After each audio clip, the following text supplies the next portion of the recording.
This video is one in a series that explains how to use the program Comprehensive Meta-Analysis. We have videos that work with means, with binary data, and with correlational data. This particular one works with means, and within this series there are a number of videos. This one shows you how to enter data into the program. We open up the program. It looks like this. I'm going to close the tutorial. We say Insert, Column 4, Study Names, and the program creates a column over here called Study Names. We say Insert, Column 4, Effect Size Data, and the program opens up this wizard. Now, I'm going to click Next over here to give us a list of options. One of the nice things about the program is that it lets you work with data from almost any kind of study. And what that means is that you have to tell the program what kind of data you are going to be working with, so the program knows what kind of columns to put into the spreadsheet. There are 4 options over here. We're going to take the first one. I click Next. And then the program says we're dealing now with studies that looked at 2 groups or a correlation. Within that we have dichotomous data, continuous data, correlational data. I'm going to click Continuous Data for means. Within that we have studies that used unmatched groups, 2 independent groups, or unmatched groups with pre and post data, or 1 group with pre and post data, or computed effect sizes. I'm going to click on unmatched groups, post data only, and within that we have about 7 or 8 different choices. I'm going to click on means, standard deviation, and sample size in each group, and then I click Finish. And the program first of all allows me to name the 2 groups. I'm going to call them Treated and Control, and I click OK. And the program now has inserted the columns that we need for this particular kind of study. So for the treated group we have the means, standard deviation, and sample size. For the control group we have the mean, standard deviation, and sample size. And then there's a column called Effect Direction that I will get to in a minute. First we're going to enter the study name for the first study. Let's say that's Carroll, C-A-R-R-O-L-L. The treated group had a mean of 94, the standard deviation of 22, and a sample size of 60. The control group had a mean of 92, standard deviation of 20, and sample size of 60.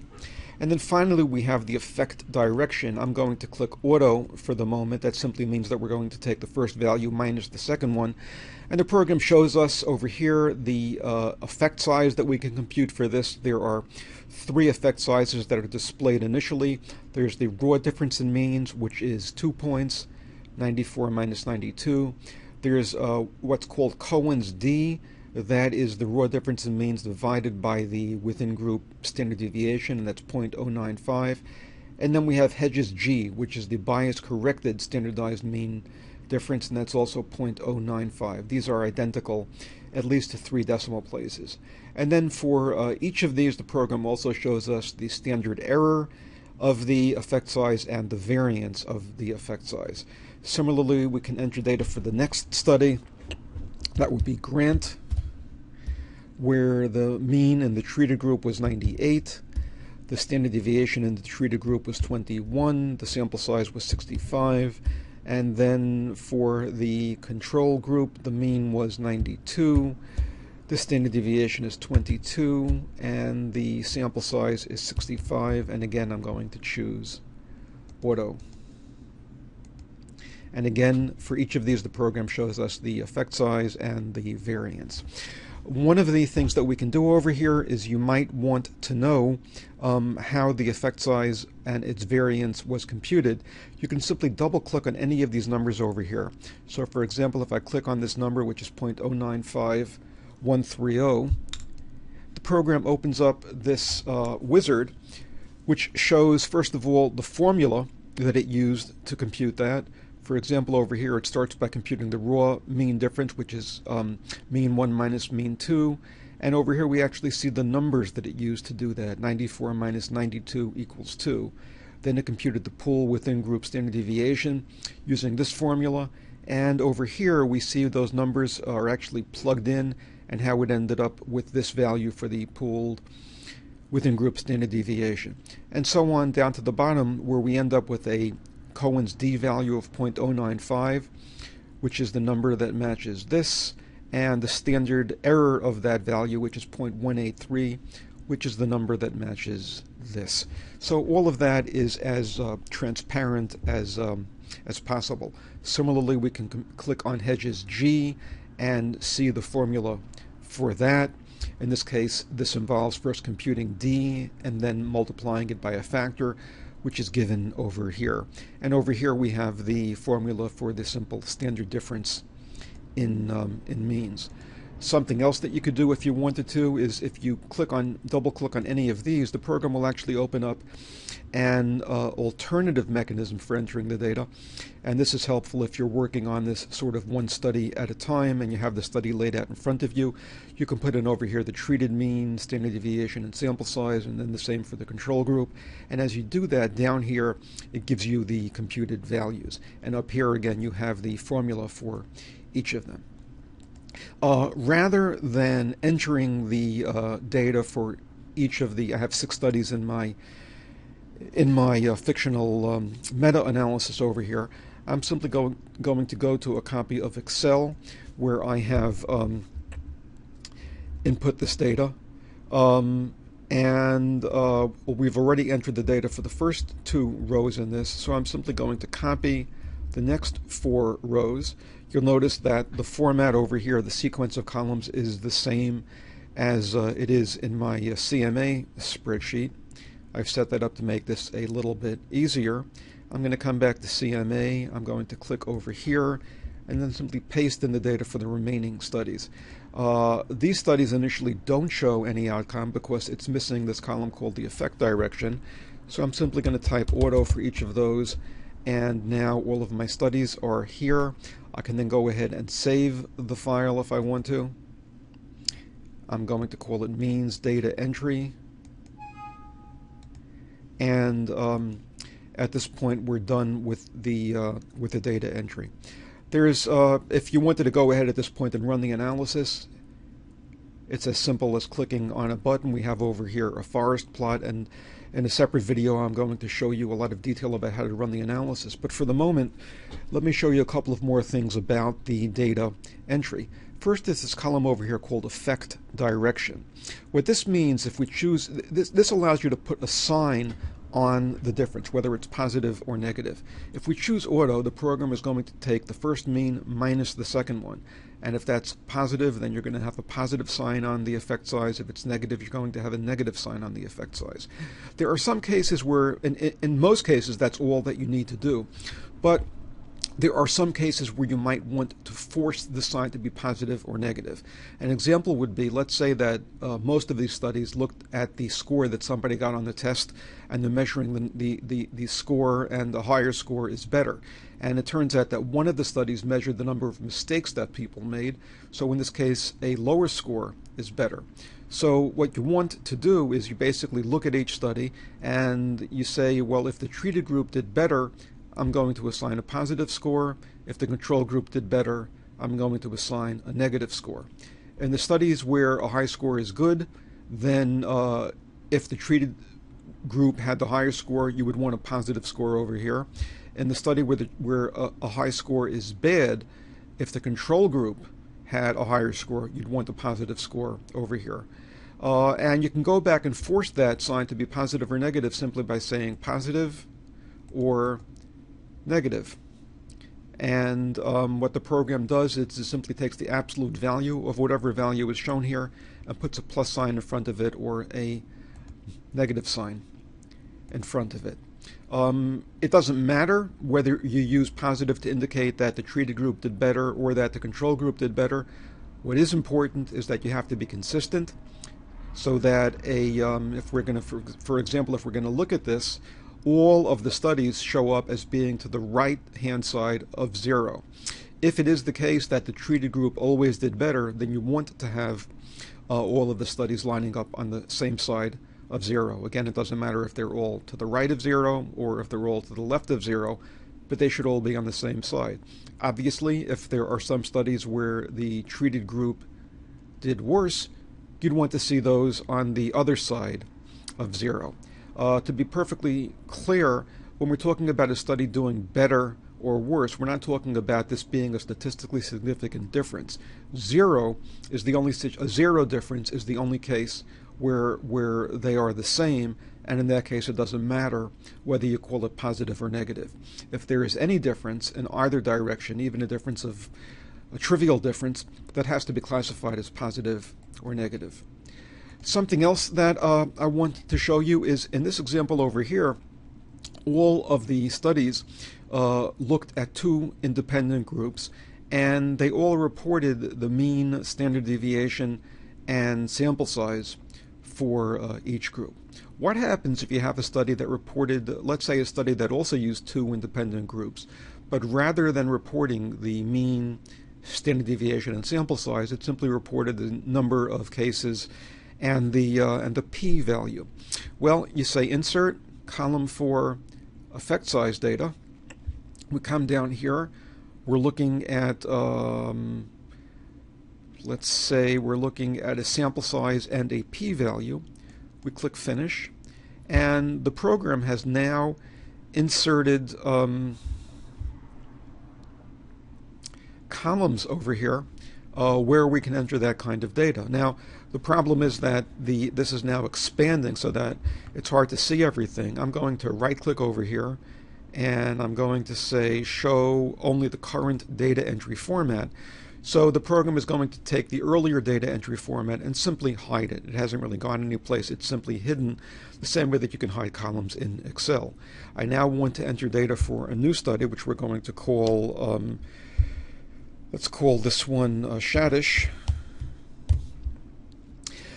This is a column that tells me what data entry format is being used. I don't put anything in that column. That's going to be filled in automatically, but I come over here in the treated group, the sample size was 100. In the control group, the sample size was 100, and you see as I do that, the program has now filled in this column for me over here. The independent group's p-value, because this is based on independent groups, and the p-value, let's say, is 0.05. This is a two-tailed test. And now we have to actually tell it whether the direction was positive or negative, so we're going to say positive, and the program uses that information to compute the standard difference in means, HSG. It can't compute the difference in means because to do that, it would actually need the means. And again, if we come back over here and double-click on this, you can see the formula that the program used to compute the standard difference in means. It is not the same formula that it used up here because it's starting with a different kind of data. So this little wizard over here gives you information that depends on what kind of data was used to, what kind of data was reported by the program, and so it's going to be unique for each line over here. You might wonder how to get back to this information over here. Well, you can do that by simply clicking on that, or you can do it by clicking on this. Or down here at the bottom, there now are 2 tabs. One, independent groups where you're entering means and standard deviations, and the other one is independent groups where you're entering the sample size and the p-value. So that as you accumulate different tabs down here, if you then come to a new study and you want to enter data for that study in its format, the way that you locate that format is you simply can come down here and click on it. So if I had a study now where I wanted to enter data again for mean, standard deviations, and sample size, I would click on this and enter that study data over here. In both of these examples, excuse me, while the format was different, the studies were actually of the same kind in that both of them used 2 independent groups. What if we have a study that used 2 matched groups, or pre and post data? Well, it's a different format, so we come back and we say insert column 4 effect size data, and in this case we're talking about one group, pre and post, and let's say that what the program, what the study reported was the means, this one, the means for each for pre and post, the standard deviation pre and post, the pre-post correlation, and the sample size.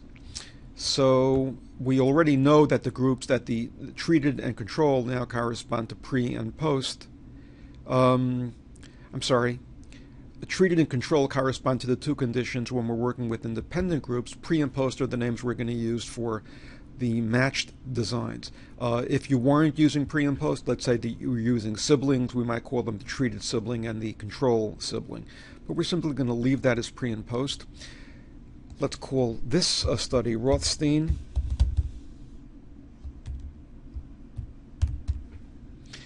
I'm going to click over here. The mean for the pre-group, let's say, was 92, and I'm just going to,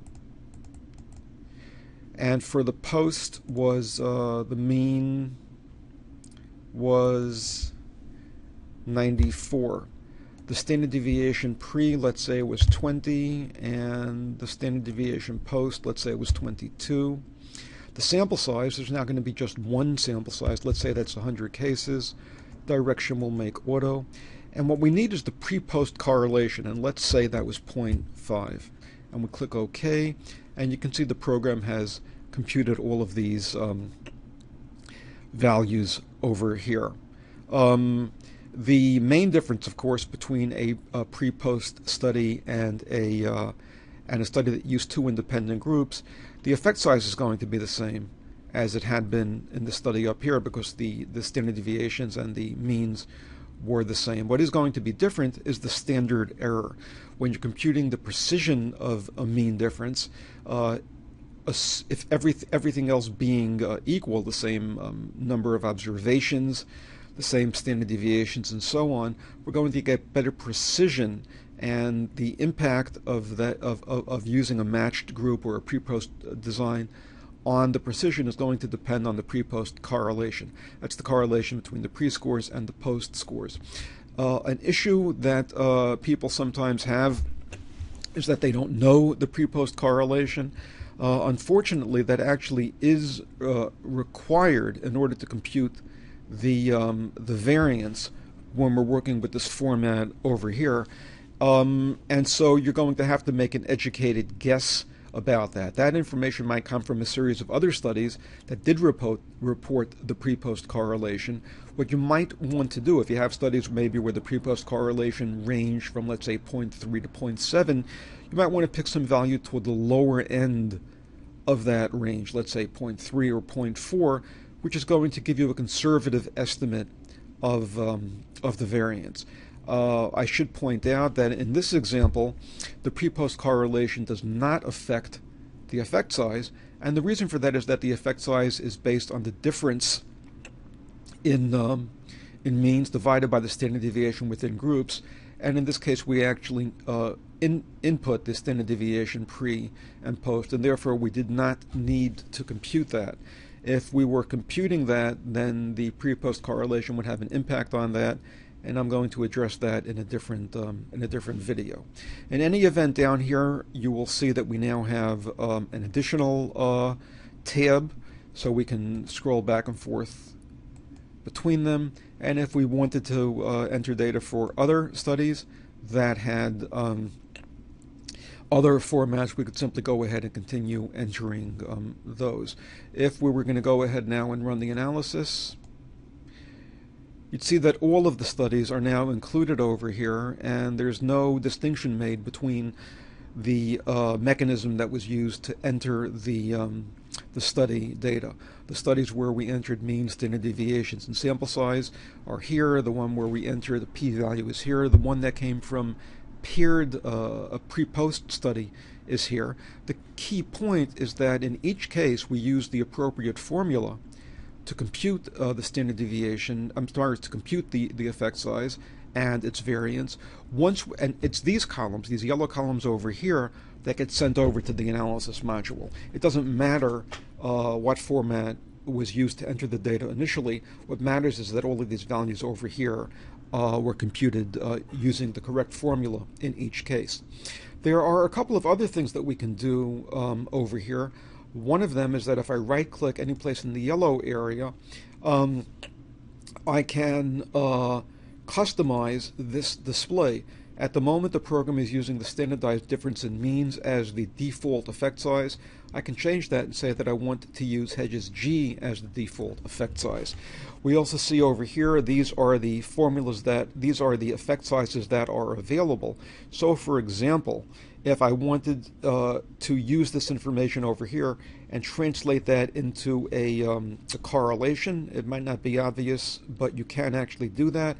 I could simply click on correlation, and then over here, the program will add a column which shows me the correlation. This is really the correlation between being treated or controlled, which are coded as 0 or 1, and the mean score for each group. So I've entered that as well. Maybe to keep things simple, I don't want to clutter this up with Cohen's d, the raw mean difference, and the correlation. I want to have only Hedges G, which is often going to be the effect size that we use. Again, I can right-click over here. I say customize the computed effect size display. I'm going to get rid of Cohen's d, the standardized difference in means. I'm going to get rid of the raw difference in means. I'm going to get rid of the correlation. I click OK, and I have all of this. I also have the option over here down at the bottom. You see that we can also show the standard error and also show the variance. If I didn't want to show the variance but only the standard error, I could do that. In general, I think it's worthwhile to have both of them. And so those are just different ways of customizing the main screen. Down here, you'll notice that there are some other effect sizes which are in a different color. What that means is that in the analysis, any of these effect sizes can be transformed back and forth amongst themselves. Any of the effect sizes within this band or within this band can be translated back and forth, but you can't translate across these. So if you were going to do an analysis looking at Hedges G, for example, and you had some studies that had provided a rate ratio, you could not include those in the same analysis. Let's come back over here. Some other things that we can do. We can modify the number of decimals that are being displayed for each of the values. We can run a check to make sure that all the data is okay. We can sort by the information in any column. So, for example, if I wanted to come over here and then sort A to Z, it would sort this from the lowest effect size to the largest effect size. Or I can come back over here and sort by study name. This is, in any event, an overview of what you can do with the data entry. In another video, I'm going to show you how you can use this for complex data sets. That would be the situation where some studies provide data for 2 or more independent subgroups. For example, if they provide information separately on the effect size for males and the effect size for females. Also, studies that provided information for more than one outcome. For example, studies that reported the impact of the intervention on math scores and also on reading scores. Or studies that reported information for more than one time point. These are what we call complex data structures, and I will be addressing those in a separate video. The next video in this series is the video that shows you how to actually run the analysis and do a basic analysis, fixed and random effects, and so on. If you want to go ahead and look at more information for this on entering data and computing effect sizes, in our book, Introduction to Meta-Analysis, you'd be looking at this particular data set is in chapter 14. The data set is over here. Over here we show how we compute the effect size for each one and then how we go ahead with the analyses. This is also available on our website, www.metaanalysis.com. And there's also a chapter earlier that gives you the formulas for computing a standardized mean difference or Hedges G from each of these different formats. This is also available on the web. So we are looking here at the chapter that says effect sizes based on means. We have the formula over here for computing the raw mean difference and its variance, and the formula for computing the standardized mean difference and its variance, working with independent groups and working with paired groups. And actually the example that's used over here is the same example that we used in the in CMA. And finally, on the web, we have a spreadsheet that has the same information. So for example, over here, the first study Carroll with the mean, standard deviation, and so on. This over here is the formula that we used to compute the raw mean difference, the standardized mean difference, and then Hedges G. So you can actually see the numbers match the numbers that we saw in the spreadsheet. And obviously, if you click on any of these numbers, you can see exactly how the formula in the book was applied. And of course, this also matches the formula that was used in CMA. There are other portions of the spreadsheet that go ahead and show you how to actually compute the entire meta-analysis using fixed and random effects. And as I said, this is also what we are going to be covering in the next video. So I invite you to have a look at that. This is Michael Borenstein, and thank you for joining us.